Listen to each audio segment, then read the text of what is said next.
Yes, nimenya vuba TV koko twarabiyemeje twarabihaye kandi koko ntago tuzigera tubatenguha n'umunsi n'umwe muri kumwe rero na Bokarif, aho mbagezaho ibintu bigiye bitandukanye: siporo, iterambere, politike, ibyegeranyo n'ibindi byinshi. Uyu munsi rero tugiye kuvuga umwe mu bayobozi ba Nyaruguru.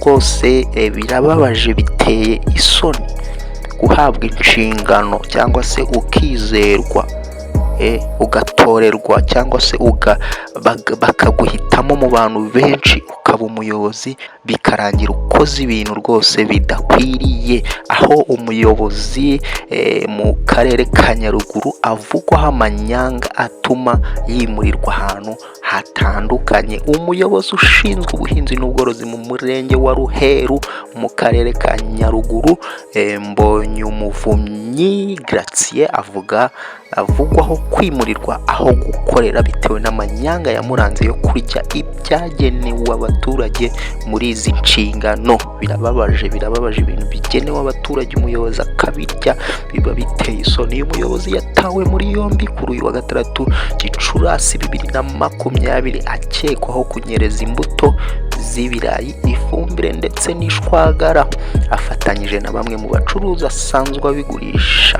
Umwe muri aba bacuruzi yafashwe, bivugwa ko yafatanwe tone 2 z'imbuto. Imagine tone 2 z'imbuto zakabaye zigirira abaturage akamaro, ukazifata ukajya kuzigurisha. Umuyobozi w'akarere ka Nyaruguru Habitegeko François yavuganye na TV1 ayihamiriza iby'amanyanga ya agronome Mbonyumuvunyi. Avuga ko ibi byose leta yari yarabigeneye abaturage kugira ngo bizamure umusaruro w'ubuhinzi, bimwe akabinyuza ku ruhande. Ibaze nk'uwo muntu ibi nabakora koko ni ibiki?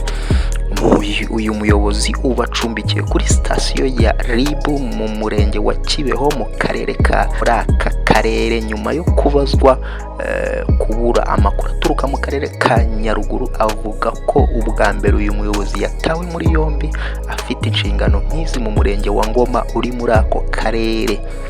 Icyo gihe yafunzwe amezi 3 azira kurya amafaranga ya bamwe mu bagenewe ubufasha muri VUP. Nyumvira uyu mugabo, kuvuga ngo ubwa mbere yarafashwe afungwa amezi 3 ariko arangije asubira cyaha. Biteye isoni. Utifuje ko amazina ye ajya ahagaragara yatangarije bwiza.com ati bagomba kwandika abantu 30 muri VUP. Avugana n'abagapita bakandika 28. Urumva abyetamo.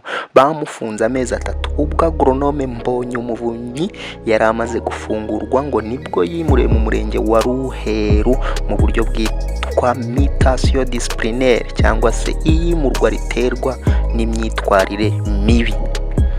Mu bice bitandukanye by'igihugu hakunze kugaragara abayobozi bagira imyitwarire mibi mu kazi ndetse n'abatuzuza inshingano zabo, nyuma bakimurirwa ahandi hantu. Iyi mutation disciplinaire yibazwaho cyane kuko haba hari impungenge ko iyo myitwarire mibi yagira ingaruka no ku bandi baturage. Gusa mu mpera z'umwaka ushize hari bamwe mu bayobozi weruriye imbere y'itangazamakuru ko atazemera ko hari uwo afite mu nshingano uzongera kwimurirwa ahandi mu gihe yananiwe inshingano cyangwa yagaragaje imyitwarire mibi.